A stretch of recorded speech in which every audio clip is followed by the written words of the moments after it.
Welcome, everyone. And I can't wait for this conversation because we have none other than Mark Cuban, one of America's preeminent technology executives, internet entrepreneurs, and just thinkers about what's going on in the world. And Mark, I can't wait to talk to you about everything that's going on. And we're just going to jump right into it. Let's go. Yeah, thanks, man, for coming, by the way. And I feel like we're in a moment right now that is not unlike what I remember in the first internet, first .com boom and then crash. We saw the 2008 real estate crash. We had COVID. It feels like we're in a moment like that now when everything's changing, the rules are changing, and the rules for innovation and being an entrepreneur are changing. What do you feel like the current state is in? And do you feel that same way that things are changing super fast? Oh yeah. I mean, I've been in the technology of business a long time. From selling PCs when they were new, amazing myself to local area networks, to wide area networks, to the internet, to starting the streaming industry, to be starting the first all high def TV network, to apps and mobile phones and Wi-Fi and 5G. And this blows them all away. It's not even close. I mean, Steve Jobs would be going nuts right now. For sure. AI just changes everything. Any technology I've ever been involved with, you could pretty much guess where it was going to go. Maybe not get the timeline exactly right, but you knew what the end game was. We knew with streaming 30 years ago that it had a really good chance to replace cable and television. I remember doing interviews and saying Ted Turner was my hero, but I'm trying to put cable television out of business in 1995. And so you had an idea then. Now with AI, it's changing and evolving more rapidly than any of those technologies did, far more capable and far more misunderstood. And when technology is misunderstood, you get a lot of entrepreneurs going on wild goose chases. You get a lot of even more resistance than the early days of PCs, and that creates a lot of confusion. Yeah.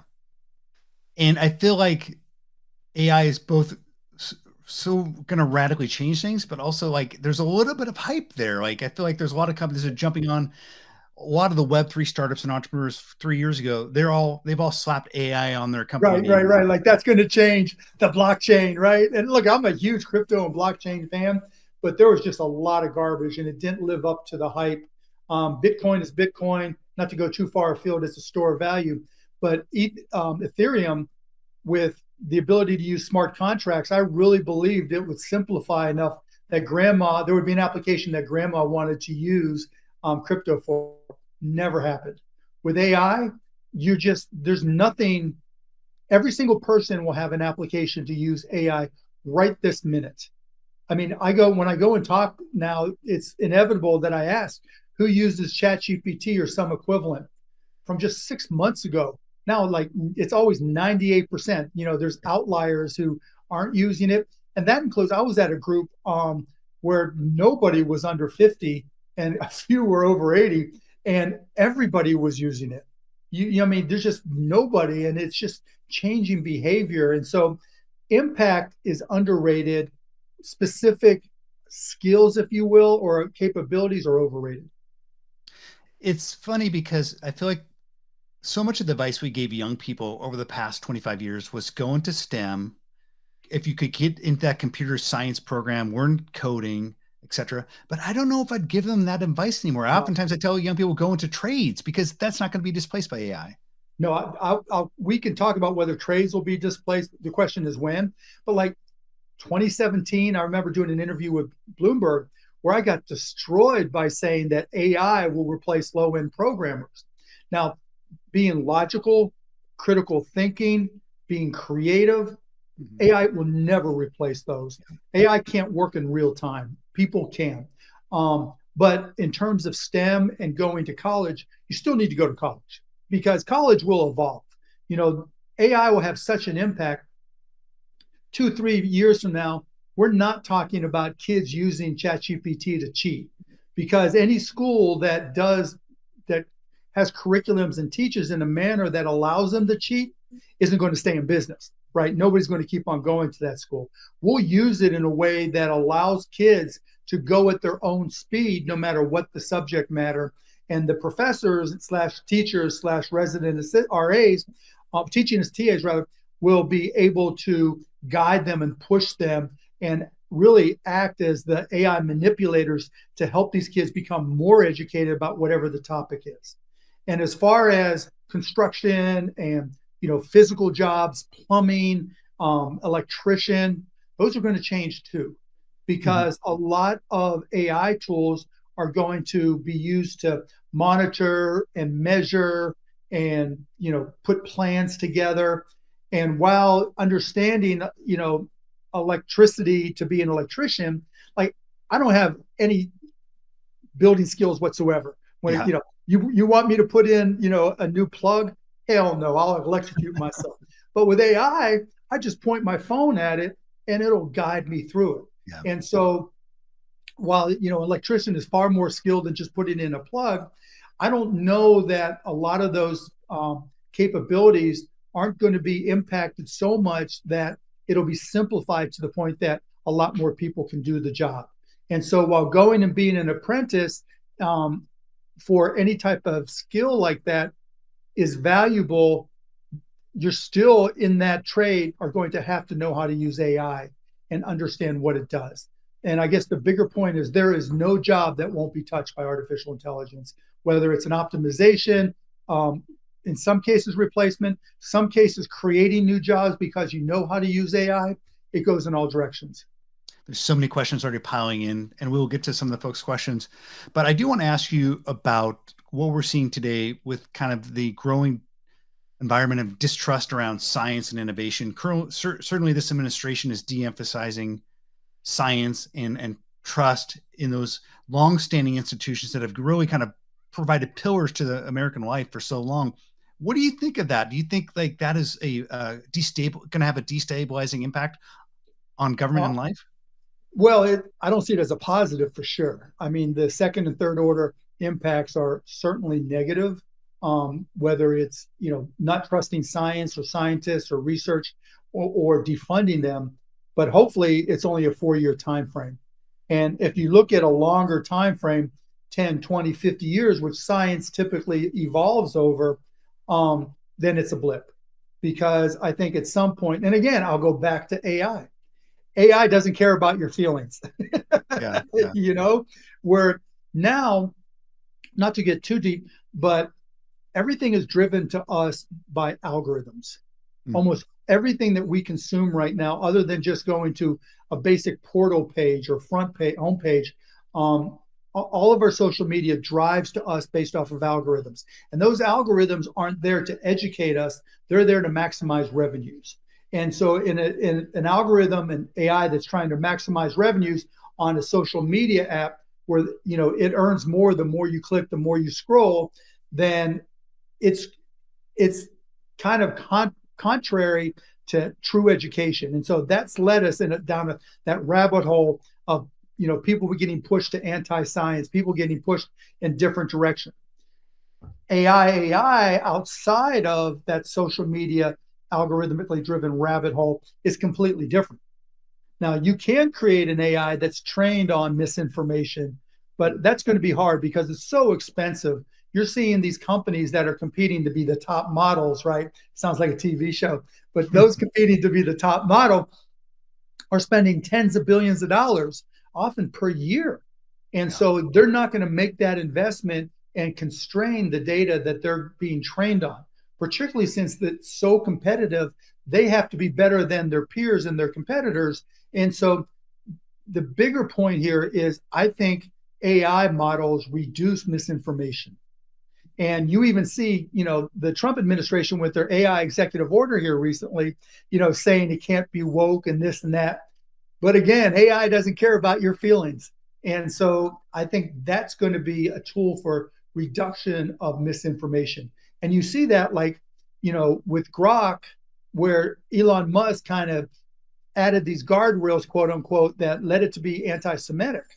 And once that came out and was, put out there, Grok either had to change it, which they did, and apologize, which they did, or lose traffic because, you don't want to be in an AI platform, driven by one person. You want it to be trained on data and be honest in its output.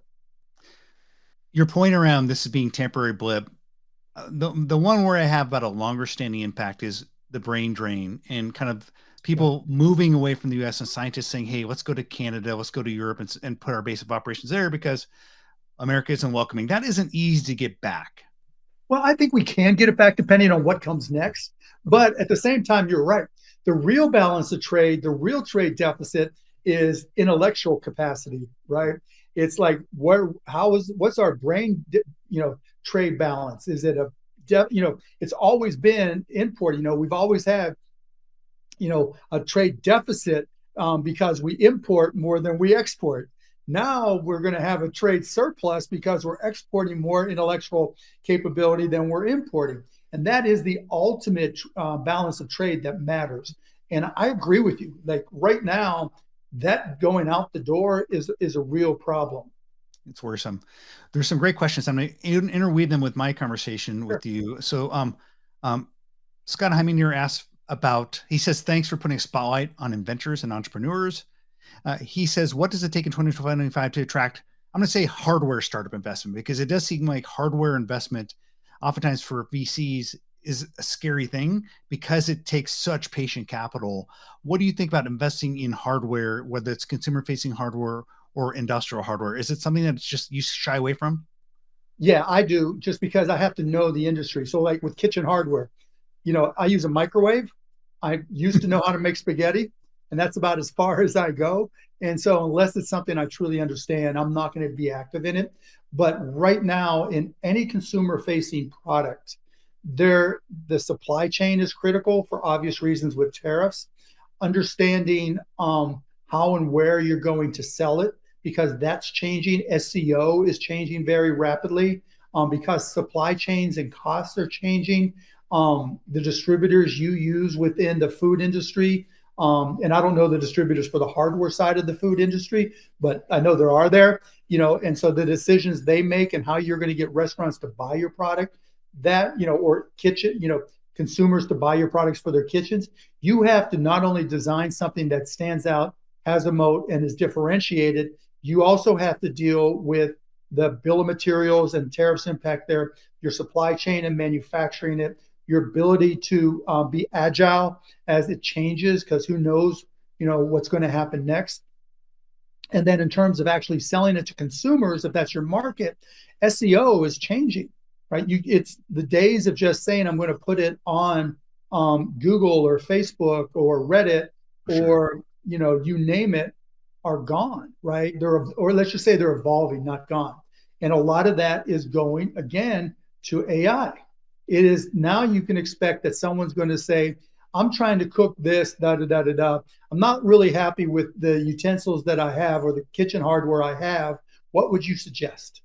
And as a manufacturer and someone trying to sell these goods to the public or even wholesale to industrial, you have got to be able to make sure that your website and things that you publish are spiderable by AI models. Because if not, I mean, literally, ChatGPT has got 350 million daily users.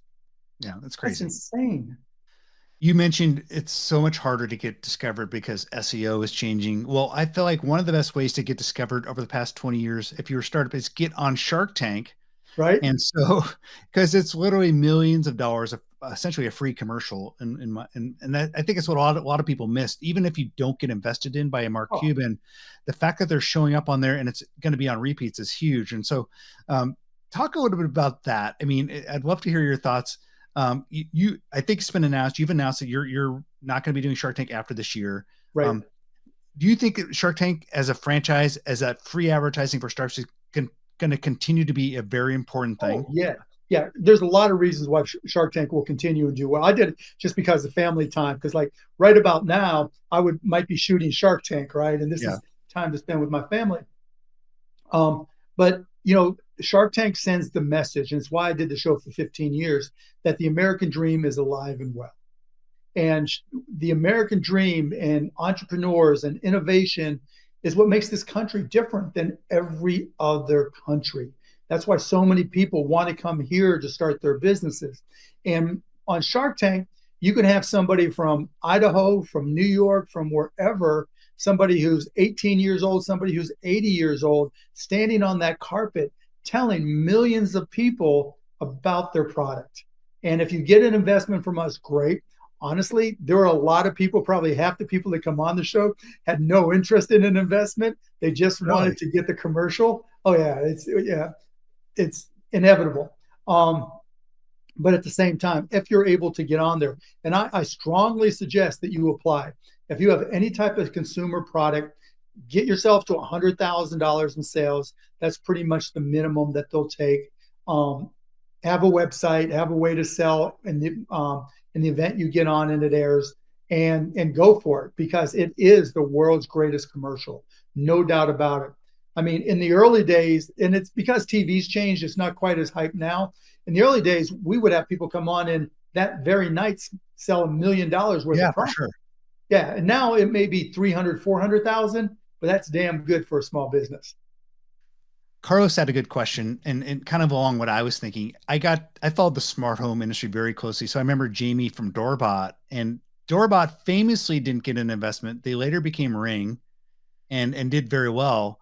I think Jamie was ultimately, Jamie Siminoff was a shark at some point. He came on as a guest shark. And so what are some of the ones you didn't invest in that you had regrets? Oh, I should have invested. Yeah, Any? Ring is not one of those. I don't regret at all. I mean, congrats to Jamie because he did Yeah, really yeah, yeah. well.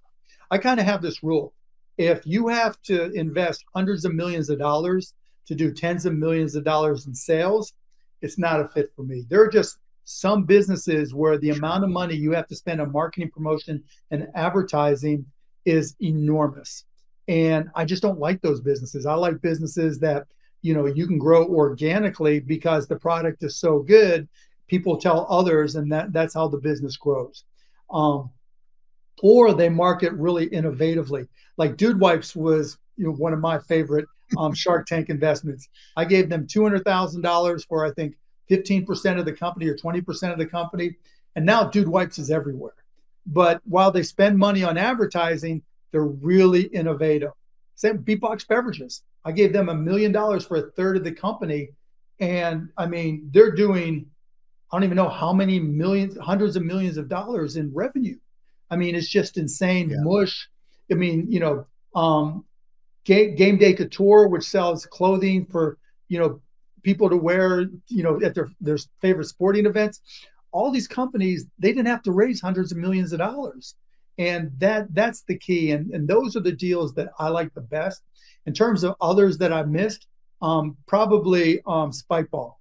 Spikeball was the Baseball's a one I great game. always regret. Baseball's a You great, see Spikeball it's everywhere, everywhere. and they were begging me to do a deal, begging me, and they wanted to start a Spikeball league It's where they almost like had leagues pickleball. It all over the almost became place. the next pickleball, but pickleball became the next Yeah, pickleball. Pixball, yeah, but it's still, you still see it with kids Yeah. everywhere. Um, and so they wanted me to be commissioner of the Spikeball league. Oh, that would have been great. No, I did not want to be commissioner That would have been of a funny though. spike ball league. That's work and hassle and aggravation I Yeah. didn't need. And so I said no, and that was probably the biggest one I missed.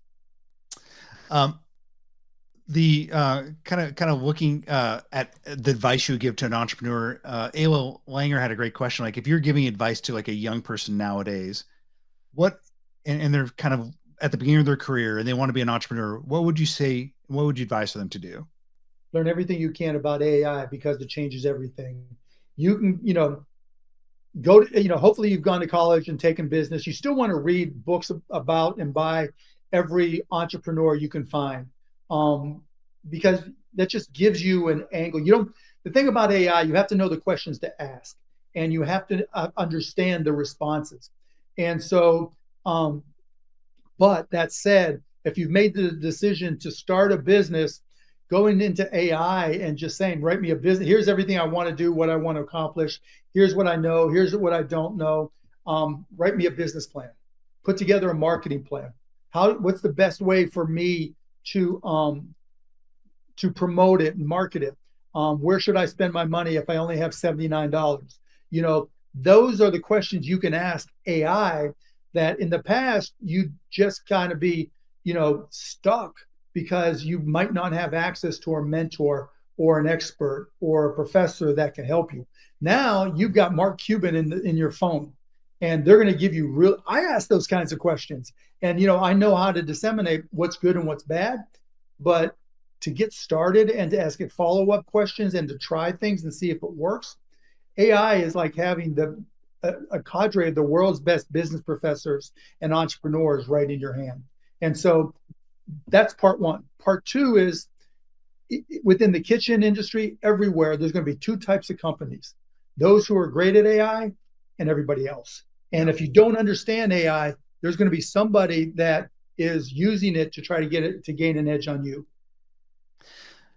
You're also onto a new company, which I thought was amazing when it launched, Cost Plus Drugs, because so many of us have gone to that prescription counter and we may not have the right insurance, whatever, and it's just everyone is impacted by the cost of medicine, and so you decided to start Cost Plus Drugs to provide generics to people. So I'd love to. Lisa Smith had this question because I've thought about this as well. GLP-1s is changing the world of food. It's something that's entered the broader consciousness. It's not a generic today, but I would imagine you're thinking a lot about how ultimately GLP-1s can ultimately be available as a generic. What are your thoughts on that trend? Well, first of all, at costplusdrugs.com, we sell more than just generics. We do have brands.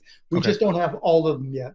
As it applies to GLP-1s, don't, talk to your doctor about GLP-2s. Like their Brenzavia, I think, is a drug that we carry that costs $50. It's a brand drug actually, and it costs $50 a month instead of $400 or $1,300 a month.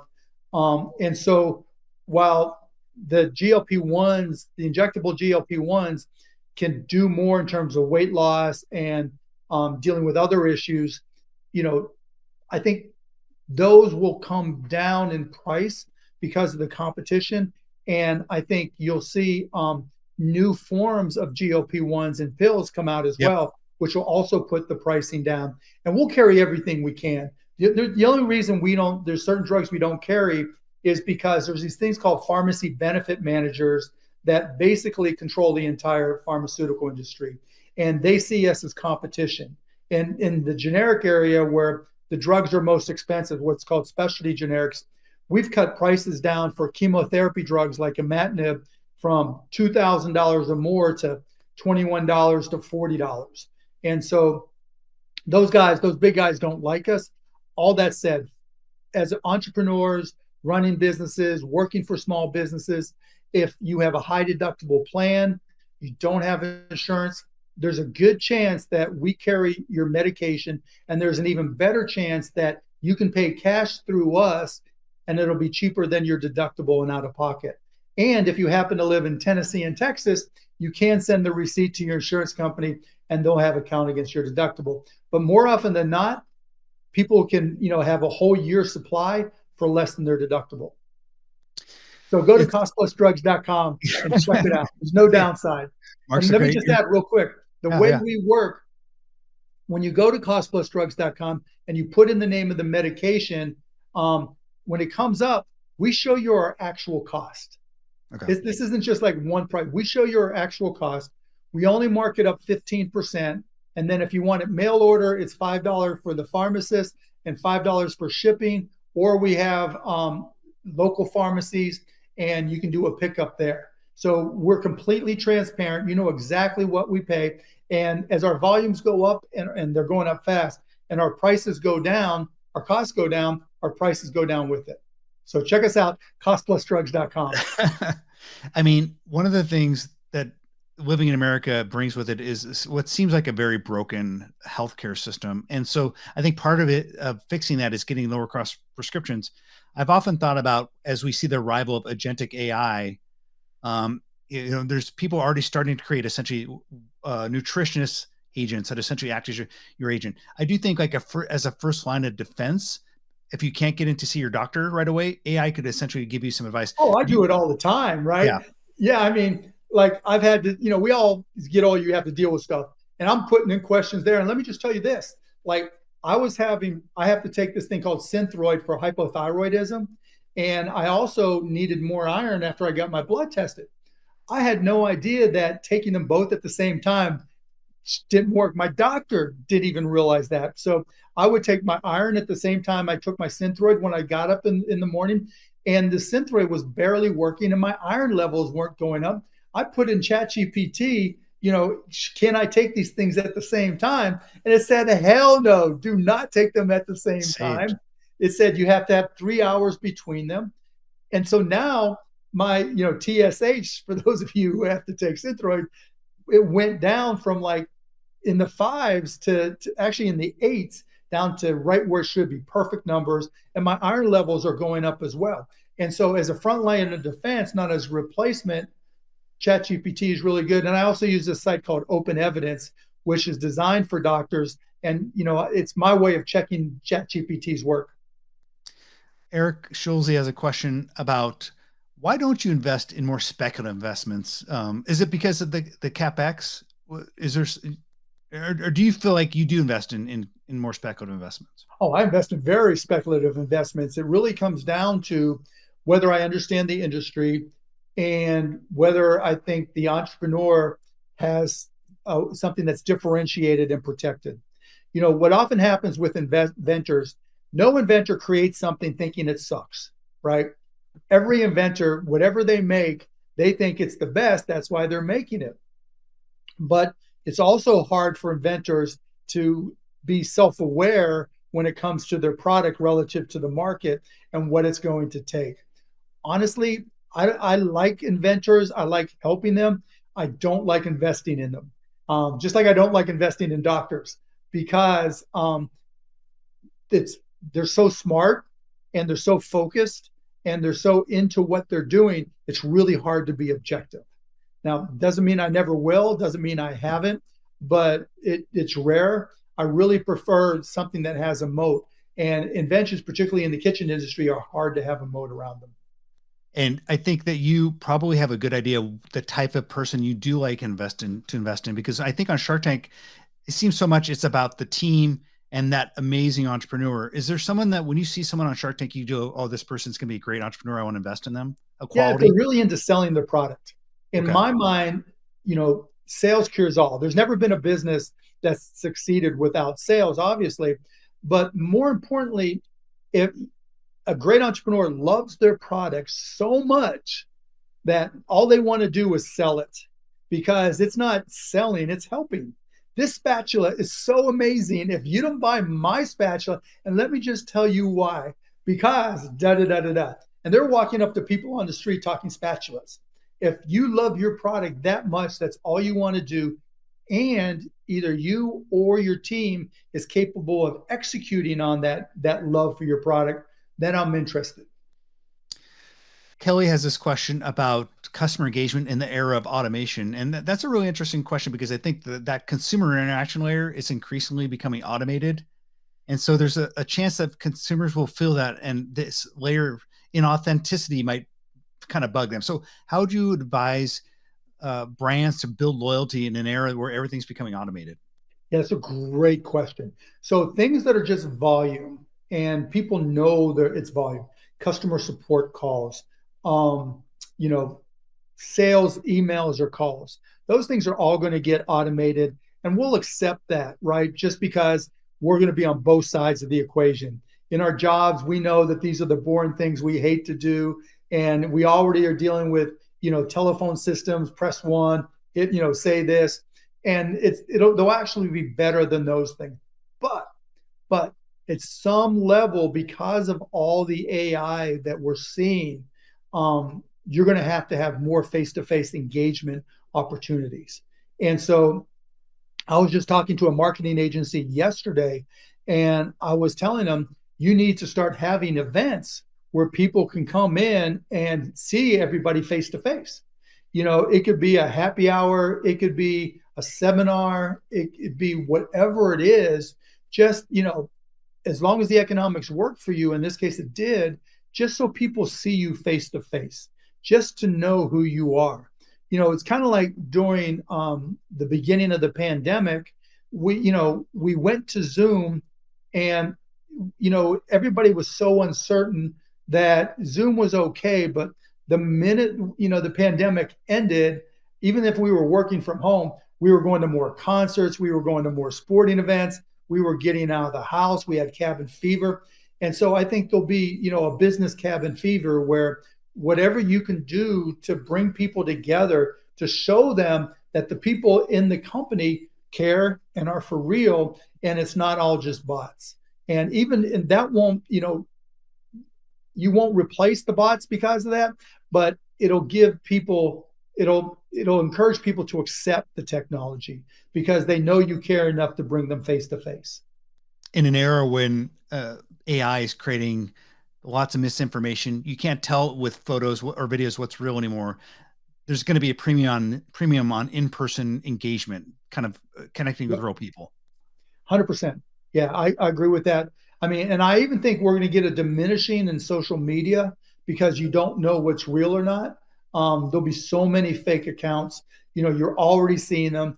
It takes, a minute to create an 8-second video that looks like it was produced by Steven Spielberg, and I think it makes creative people more creative. And so maybe a lot of people will accept all the AI generated videos and people and avatars just because it's entertaining, but it won't be social anymore.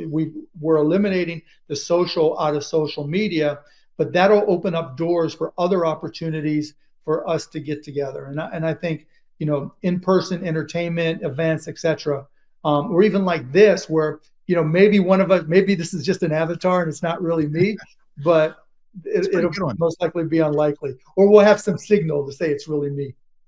So you are stepping away from Shark Tank.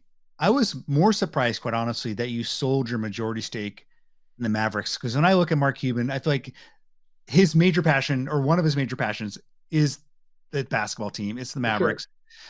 So I thought, was that signaling that you're kind of clearing the decks for something new, or what? Is it just family time? Are you at a new stage in life? Talk about what you're doing.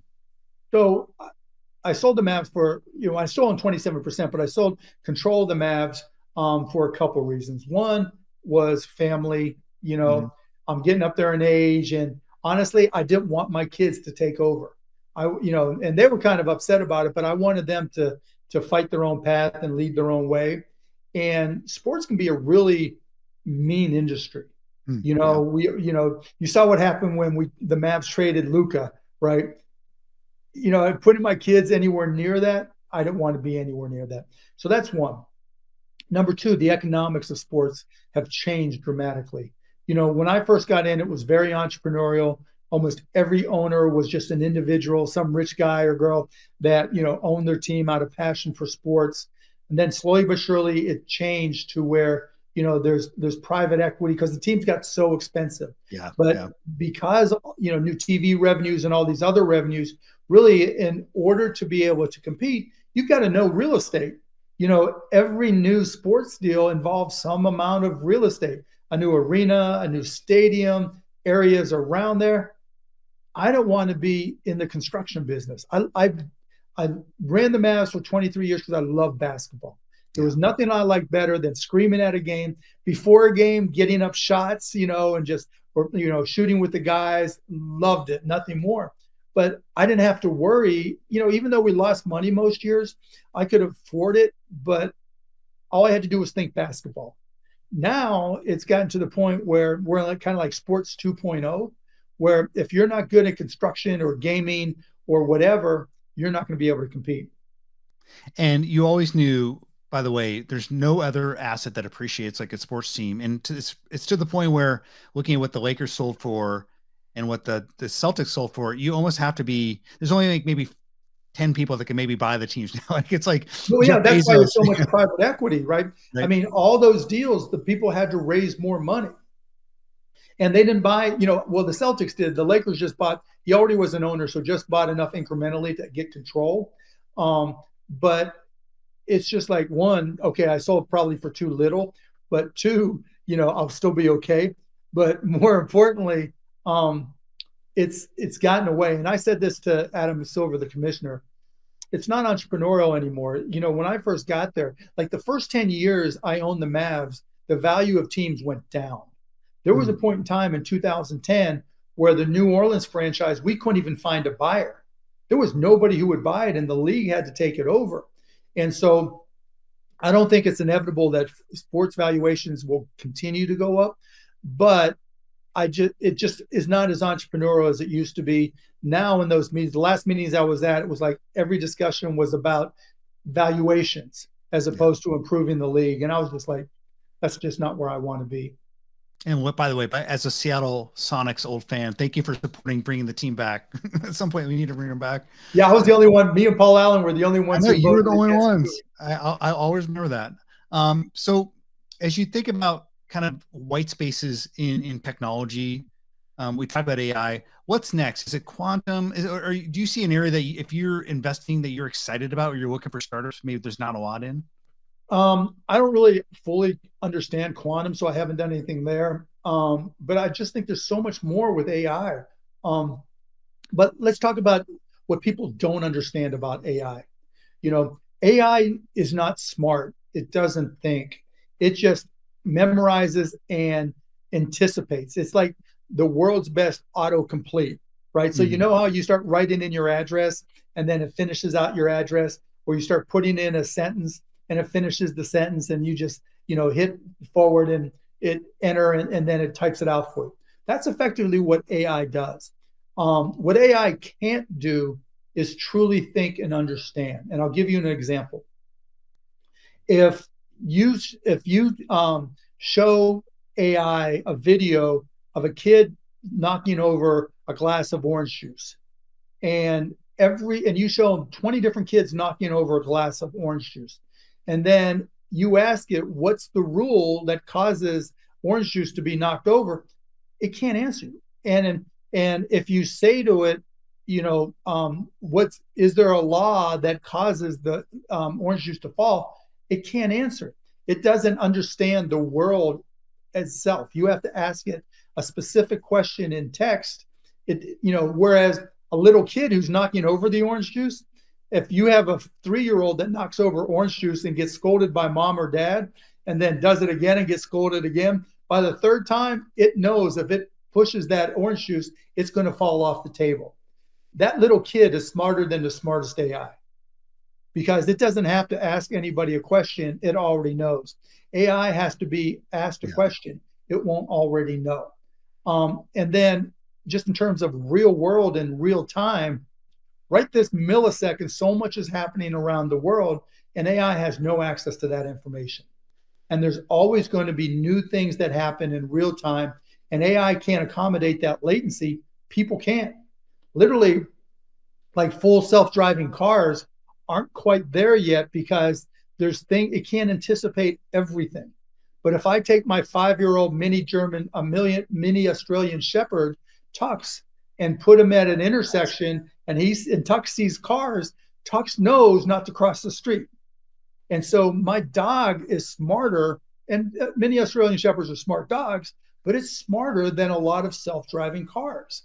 And so, when people talk about, the Terminator, I just don't see the path right now. Maybe something Mm. changes. And also part two to that is you've got, Perplexity, ChatGPT, Gemini, Grok, Claude, all these different, competing AI models that are spending tens of billions of dollars. Not one of them is, there's not going to be just one. They're Yeah. going to continue to compete, and their whole models are built on what data they can train on. And so you're going to have, really smart people who are going to realize very quickly, and this is what I say to doctors and researchers and scientists. I'm like, used to be publish or perish. Now if you publish on the web, you're an idiot because every AI model is going to pick up on it, and the value of that IP has been decimated. If instead you create your own Substack or your own IP silo and sell it to those models, you probably can play them off against each other and get paid a whole lot of money for it if it's important. And so, which is maybe one of those reasons those people, those scientists who leave, can make even more money selling their IP to AI models. But no one is going to control all the IP in the world, and that's going to mean each one is smarter in one area or another than the other. And on top of that, there's going to be hospitals, research organizations, Mm. et cetera, who create their own models. And then our kids, our 5-year-old kids, our 10-year-old kids, in 10 years, they'll all have their own models. It'll be your own little digital twin, and it'll be like, okay, you want to sell me, this new bubble gum? Talk to my digital twin. And if it, decides it's okay, then I'll buy it. There'll be millions, billions of models. It's just, there's not going to be one Terminator. I firmly believe. And all these people talking about AGI and super intelligence, they just know when, it's almost like a parlor trick. When somebody can remember, those people we know that remember everything.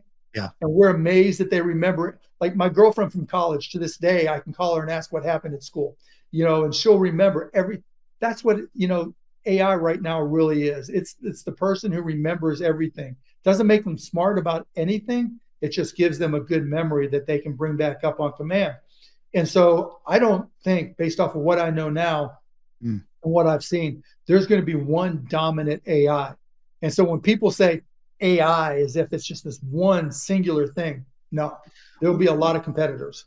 Well, what do you think about, because there's a lot of conversation in the world of food, it's just the arrival of robotics, and partly because labor is such an issue, but we've seen a lot of investment by Apple, Elon, in humanoid robots. What do you see for the future of robots, maybe in the home or work environments? Do you think they take the form of humanoids? Do you think that's an area that you think is going to grow? I don't think they really, just from a sales perspective initially, because it'd be really cool, right? My robot, and as the humanoid robots get more skills, it'll be cooler. But I don't think humanoid robots win the day, because I think, like Alexa, those of us who have Alexa feel very confident just talking to nothing and asking Alexa questions, right? Alexa, what's the weather? Alexa, this, that. Excuse me. And we're more interested in dealing with the things we need to deal with. And so if you can make the robot look accommodating and nice, it doesn't have to look like a person. It'll take on whatever shape allows it to do the best job. That's what I'm trying to say. I've been using, and being in the world of cost plus drugs, I've been using this over-the-counter continuous glucose monitor, and I've been shocked at what my blood sugar, having real-time access to the blood sugar. Yeah, but it made me think a lot about the fusion of humans and technology. And so the idea of like neural implants, for example, what are your thoughts about the fusion of humans and implanting technology and where that's going? Are we going to be cyborgs in the future? Do you think this is, where is it going? People with disabilities, meaning like you were in a horrific accident or you had a traumatic brain injury, yes, because the alternative is far worse than taking a risk with a Neuralink. But I think more likely, just like your CGM, in order to determine if it's working for you, you go get your blood tested, right? And so I'm assuming that's right, and you look at your glucose levels like I do and a lot of us do, and if it's over 100, it's like shit. Okay, now what, etc. So I think really the first step is understanding the precision and the way our own bodies react to different inputs. So like I get my blood tested, I go to Quest Diagnostics every 3 to 6 months. And what I've learned over time, my body's not as resilient as I used to be when we were younger, right? Things that we could do before, can't really do. But foods that I eat now, I don't take a lot of supplements, but the iron supplement that I took, or the medications I take, my body interacts differently with them today than it did 5 years ago. And so to answer your question, I think we'll start to get a lot more precise data about our own bodies first. And knowing that the inputs, whether it's our exercise, whether it's food, supplements, whatever it may be, we'll take that and use blood and other indicators and combine those two and then track them and trend them to see how the markers are going.